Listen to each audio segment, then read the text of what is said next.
Shalom, I have to share this, what I studied today in my daily study of the Talmud. So I'm now learning tractate Saita. It speaks about an adulterer woman who cheated on her spouse, on her husband, and I'm holding in the 46th page.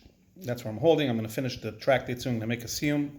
And the Gemara says something that opened my eyes to an expression I used to hear from my father. My father used to always say, whenever we said something about somebody that wasn't really true, factual, or if we were afraid about something that was really a non-existent issue, my father, who was this really Yiddish-speaking Russian Jew, he used to say, "Leidubim v'layar." That means there's no bear, an animal, and there's no forest even for the bear to be in. I never knew where that expression comes from, but it's part of my lexicon, sort of innate from growing up. And today in the Talmud I learned this expression pretty much. Why? Because the Talmud relates over here, it's speaking about a different subject. It's not speaking only about a woman who's not being honest in her marriage. It speaks about, touches many topics that are related to each other, chain till it comes back to the point. The Talmud says as follows, that there's a famous story in Kings, part of the scriptures of the Old Testament, of the real Testament. God forbid, we don't say Old Testament by the Jews. By part of the Torah, there's also the prophetic part of it, after the 5 books of Moses. And in Kings chapter 2, it speaks about, in Kings number 2, volume 2, in chapter 2, verse 19 to 24, it speaks about Elijah the prophet. This man was such a great Jew, he was able to revive a kid who died from death. He knew how to resurrect. That's how holy this man was. This is not fairy tale, this is Torah. Every religion sucks off of us. This is the real deal. This really happened. And it happened literally. And over here in Kings, it says the following story, that Elijah came to Jericho, and in Jericho, there was very bitter waters. Everybody had to deal with bitter water. How did they deal with it?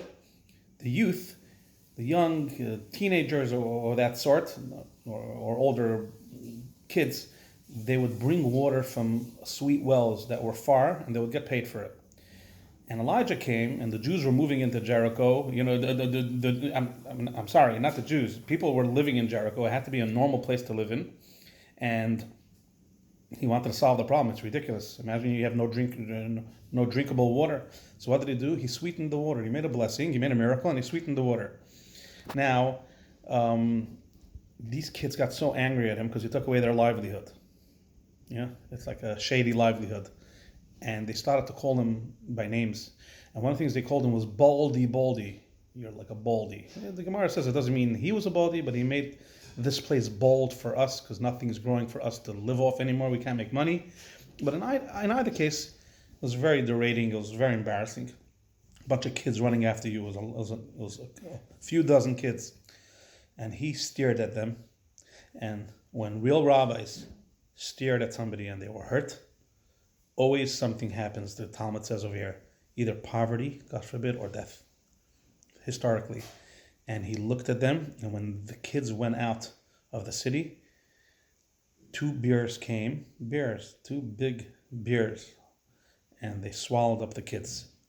The Gemara gives the count, an exact count, 42 kids were swallowed up by the bears. Now, there is a dispute over here in the Talmud, if there was one miracle here, besides the fact that they swallowed up 42 kids, if there was one miracle here, or there were 2 miracles here, in the general onset of the miracle. So Rav and Shmuel, 2 sages, one says it was 1 miracle, the other one says it was 2 miracles. The one who says it was 1 miracle says, because there was a forest there. The miracle was that there was never bears there. And suddenly bears appeared. So it was a miracle that the bears appeared. The other sage says, no. Leidubim v'layar. There was no bears and there was no forest. And 2 miracles occurred, that a forest appeared and bears appeared. And the Gemara, of course, is so intelligent. It says, why did God make the forest? Just make the bears. The Gemara says, bears, it's hard for them to attack if they have nowhere to run to. They would be afraid, perhaps, to attack the kids if there was no forest to run back into. So God made a forest with them, because as much as their appearance was miraculous, they were actual bears. Now, my father always used this expression, Leidubim v'layar, that the story you said, Zalman, about this and this person, Leidubim v'layar, the fear you have, the paranoia that you're worried that you did something wrong and maybe someone's going to punish you, Lo dubim v'lo yar. There's no bears and there's no forest. Now I know where it comes from. I wish you all to study the Talmud and study Torah, and always realize lo dubim v'lo yar. Most of the time, when people scare you about things, I shouldn't say most, but you know what I mean. A big part of the time, it's all in your head.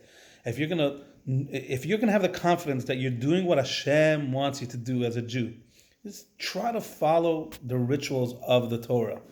It's action that makes you a yes or a no in God's eyes. Make sure you're doing what you're supposed to. There's 613 mitzvahs. Do your best. Do them, because all the feelings and excuses and the guilts and all the stories in your head.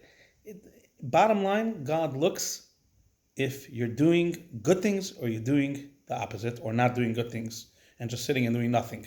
So I wish you all to be good, healthy Jews. Sei gesund and happiness and a good year and a happy Hanukkah.